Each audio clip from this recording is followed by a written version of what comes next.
Welcome to part 2 of creating usable and accessible PowerPoint handouts. If you saw part 1, you'll know that I created the PowerPoint using the outline feature, and then I saved the outline as an RTF file through Save As in PowerPoint. And when I opened it up here in Word, I see that all the fonts are exactly the same size as they were in the PowerPoint. Well, I need to change that, but I'll show you something more interesting. This is the title of the PowerPoint presentation, and notice that it is a heading level 1. My name is a heading level 2. Further down here, there's an example of a heading level 3. What has happened is that when this is imported into Word, every level in the PowerPoint presentation comes in as a heading level in Word. I can now change any of these styles in one place and fix it throughout the document.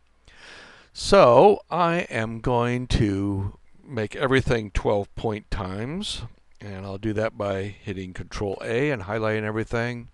Go up here to the font box, make it times. I'll change the size to 12. Now notice that the title of the presentation is centered. It's also a heading level 1. Well, I'm going to want to make the other changes to heading level 1 that I don't want to affect this. So I'm going to give this a new style of title. And I'm going to change my name to subtitle.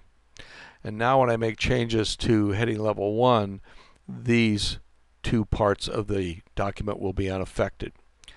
Okay, here's a heading level 1. This is the slide title. And just to show you what I can do with this is I'm going to change the font color, and I'm going to put an upper border on it. And I'm going to do that because later on that will allow my audience to see clear demarcations between the slides. I am now going to do the magic. I'm going to right click on heading level 1 and update heading level 1 to match selection, and bingo, it happens across the document. I'm going to take heading level 2 and I'm going to change that slightly. I'm going to indent it a little bit, I think, and I will set it so that when it wraps, it will be just fine. And I'm going to update heading level 2 to match selection, and changed it throughout the document. Now you'll note that the bullets didn't come through. They didn't change size. Even though I changed the font. And sure enough, they're 17, and I'm going to change that down to, I think, 10, because I want them to be a little bit smaller. And I could leave them like that as squares, or I could change them to circles, but if I do that, watch what happens.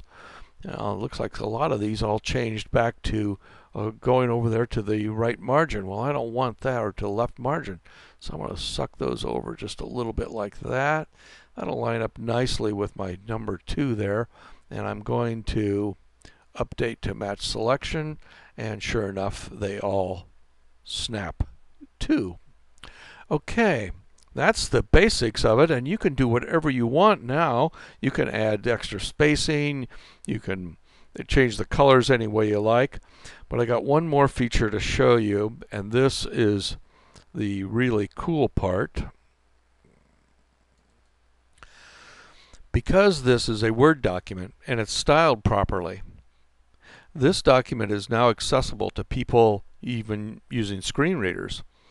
You can change the font any way you like as the user, and because it's all set up in headings, you can export this into a PDF file, and it will tag properly, and the PDF will also be accessible. I'm going to quickly scan through this to see if I've got anything that looks a little odd, because sometimes everything doesn't come through quite like you'd hope. Looks good to me.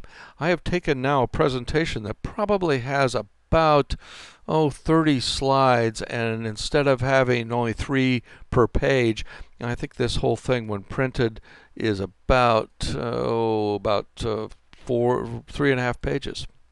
So that's the trick. It all comes through as styles in Word. You can modify the styles any way you like, and when you do so, it makes it usable and accessible. I'll show you more in the next video.